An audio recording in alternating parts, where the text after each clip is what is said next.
Assalamualaikum warahmatullahi wabarakatuh. Nama saya Erlangga Suryana. Kali ini saya akan mewakili kelompok 3 dan kali ini saya akan mewawancarai salah satu narasumber yaitu salah satu guru multimedia dengan nama Bapak siapa? Perkenalkan, nama saya Ahmad Baihaqi. Ya, saya ngajar di SMK Maarif Jakarta saat ini dengan jurusan, kalau sebelumnya itu multimedia, yang sekarang itu berubah nama jadi desain komunikasi visual.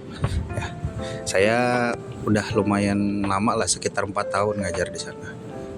Dan kebetulan saya juga ngajar produktif ya untuk di jurusan tersebut ya, yaitu desain grafis dan konten kreator. Untuk pertanyaan pertama, Pak, mengapa sih Bapak tertarik menjadi guru multimedia?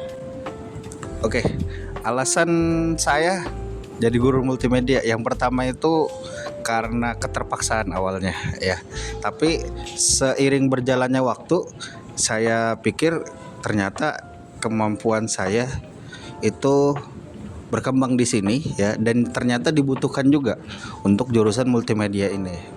Dan kebetulan ketika saya kuliah, walaupun masuknya sistem informasi, tapi ada beberapa kemampuan yang bisa digunakan untuk jurusan multimedia ini, seperti itu. Untuk pertanyaan kedua, apa sih Pak pengalaman Bapak dalam menggunakan software dan hardware di dalam jurusan multimedia, Pak? Oke, untuk software dan hardware ya. Yang pertama software. Untuk software desain ya, itu saya menggunakan Adobe Photoshop, Adobe Illustrator ya. Saya juga menggunakan Canva ya untuk mendesain. Kalau untuk ngedit video ya, saya menggunakan Adobe Premiere ya dan Adobe After Effects. Mungkin untuk sekarang ya, yang lebih mudah itu pakai Capcut ya kalau anak sekarang mah ya, kayak gitu ya. Untuk hardwarenya sendiri ya mungkin saya bisalah dikit-dikit bantu-bantu masang komputer ya, ngerakit jaringan, mungkin itu sih. Untuk pertanyaan ketiga, mengapa sih Bapak memilih mengajar di SMK? Oke, kenapa saya memilih mengajar di SMK? Karena untuk SMK sendiri ya adalah anak-anak yang sudah mau mulai untuk mencari potensi diri mereka ya, dan mulai juga mereka itu beranjak dewasa, yang mana setelah mereka lulus dari sekolah itu akan memikirkan akan bekerjakah, mau kuliahkah, atau mungkin bisa jadi mereka punya keinginan untuk berwirausaha, seperti itu ya. Nah Pak, pendapat Bapak nih tentang dampak penggunaan multimedia dalam pendidikan di era digital ini apa sih Pak? Untuk dampaknya itu ada positif ada negatif ya. Untuk dampak positifnya, multimedia ini membantu banget untuk ngajar ya, untuk belajar juga ya. Cuma untuk dampak negatifnya, mungkin karena terlalu banyak media yang digunakan ya. Terkadang anak itu jadi malas membaca, seperti itu. Mungkin lebih suka menonton kayak gitu, atau cuma mendengarkan doang. Dan untuk membacanya atau minat membacanya itu jadi sedikit berkurang, seperti itu negatifnya. Pertanyaan berikutnya, apa yang Anda pikirkan tentang pengaruh multimedia terhadap kreativitas generasi muda? Pengaruh multimedia terhadap kreativitas generasi muda ya. Pengaruhnya itu cukup signifikan ya.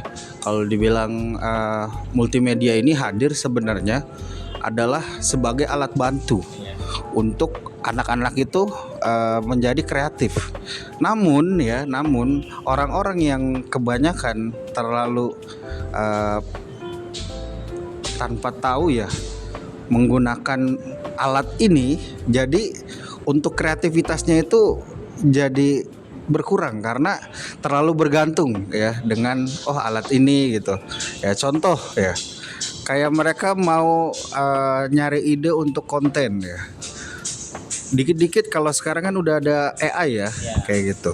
Nah itu mereka tinggal ngomong doang ya, tolong berikan saya ide untuk konten ini ya, kayak gitu. Padahal untuk nyari ide bisa tanpa bantuan alat tersebut, seperti itu ya. Itu sih menurut saya. Pertanyaan terakhir nih Pak, bagaimana sih Pak cara Bapak mengatasi murid yang sama sekali tidak bisa dengan pelajaran yang terkait multimedia Pak? Oke, terkait murid yang nggak bisa sama sekali tentang multimedia.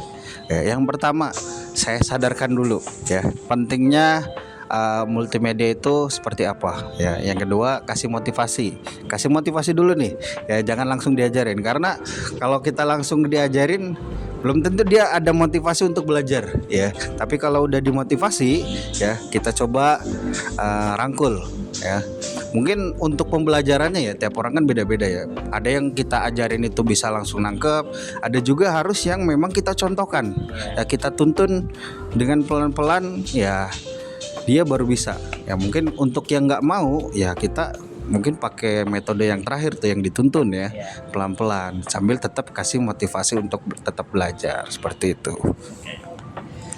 Ya mungkin itu saja wawancara saya bersama Pak Bahaya Haki di sini. Jadi terima kasih. Assalamualaikum warahmatullahi wabarakatuh. Waalaikumsalam.